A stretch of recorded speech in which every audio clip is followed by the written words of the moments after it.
Hello friends, मेरे channel में आप सभी का बहुत बहुत स्वागत है। न्यूटन के गति के नियमों पर आधारित संख्यात्मक प्रश्नों का ये मेरा 19वां वीडियो है। आज का प्रश्न इस प्रकार है। एम द्रव्यमान का एक गुटका एक मेज की सतह पर रखा है। मेज की सतह और वस्तु के मध्य स्थैतिक घर्षण गुणांक का मान म्यू एस हो और यदि इस चित्र म्यू एस है और यदि इस चित्र में दर्शाए अनुसार एफ बल कार्यरत है तथा वस्तु दाईं ओर त्वरित गति करे तो निम्न में से कौन सा कथन सत्य है। यहाँ पर ये गुटका है जिसका द्रव्यमान एम है और क्षैतिज से थीटा कोण बनाती हुई दिशा में इस पर बाह्य बल आरोपित किया जा रहा है एफ के बराबर।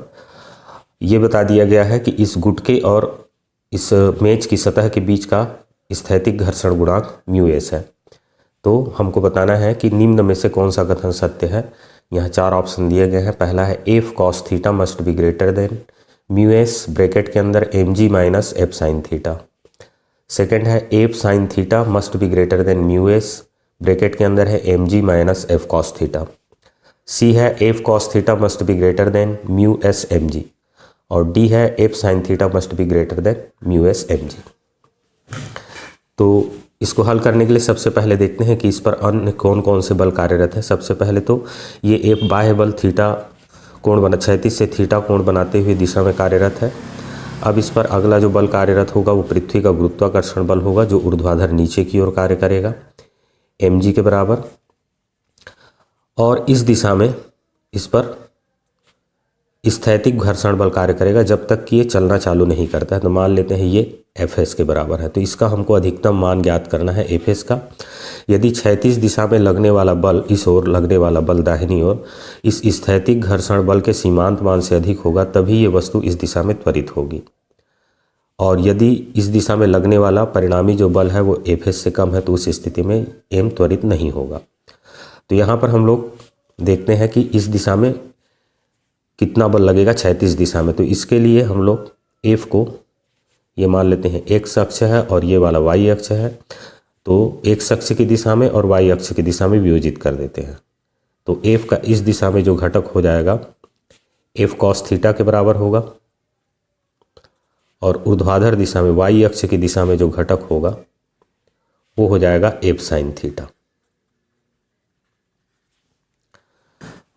अब यहाँ पर ऊर्ध्वाधर दिशा में ऊर्ध्वाधर दिशा में 2 बल लग रहे हैं। नीचे की ओर इसका भार है mg और ऊपर की ओर इस बल का घटक है एफ साइन थीटा। तो ये वस्तु के भार को कम कर देता है। यदि यहाँ पर ये बल एफ नहीं लग रहा होता, एफ साइन थीटा नहीं लग रहा होता तो ये ब्लॉक जो है या गुटका जो है अपने भार के बराबर बल इस सतह पर आरोपित करता और सतह प्रतिक्रिया स्वरूप एक बल आरोपित करता है जिसको हम सतह की प्रतिक्रिया बल बोलते हैं और ये दोनों एक दूसरे के बराबर होते हैं। लेकिन यहाँ पर वस्तु के भार में कमी आ जाएगा क्योंकि ऊपर की ओर एफ साइन थीटा बल लग रहा है। तो वस्तु पर ऊर्ध्वाधर नीचे की ओर कार्य करने वाला नेट बल हो जाएगा एम जी और एफ साइन थीटा के अंतर के बराबर और ये हो जाएगा M G minus F sine theta. तो इस प्रकार से ऊपर की ओर लगने वाले ये जो बल है एफ का जो घटक है वाई घटक ये वस्तु के भार को कम कर देता है।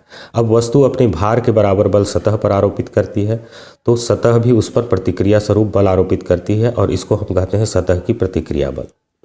अब चूंकि ये वस्तु ऊर्ध्वाधर दिशा में कोई गति नहीं कर रही है मतलब ऊपर की ओर लगने वाली सतह की प्रतिक्रिया बल नीचे की ओर लगने वाले बल के बराबर होगा जो कि M G minus F sine theta है।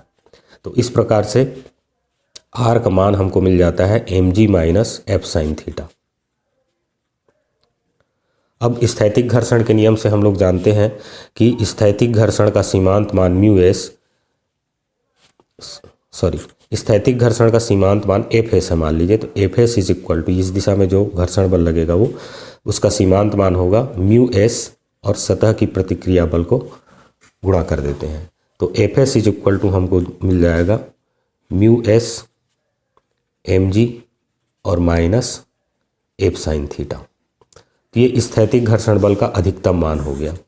तो एफ एस का मान हमको इस दिशा में मिल जाता है mu S M G minus F sine theta. तो यदि क्षैतिज दिशा में जो एफ का घटक है एफ कॉस थीटा यदि स्थैतिक घर्षण बल के सीमांत मान से अधिक होगा तभी ये वस्तु इस दिशा में त्वरित होगी। तो इसका मतलब ये हो गया कि एफ कॉस थीटा का मान mu S M G minus F sine theta से अधिक होना चाहिए।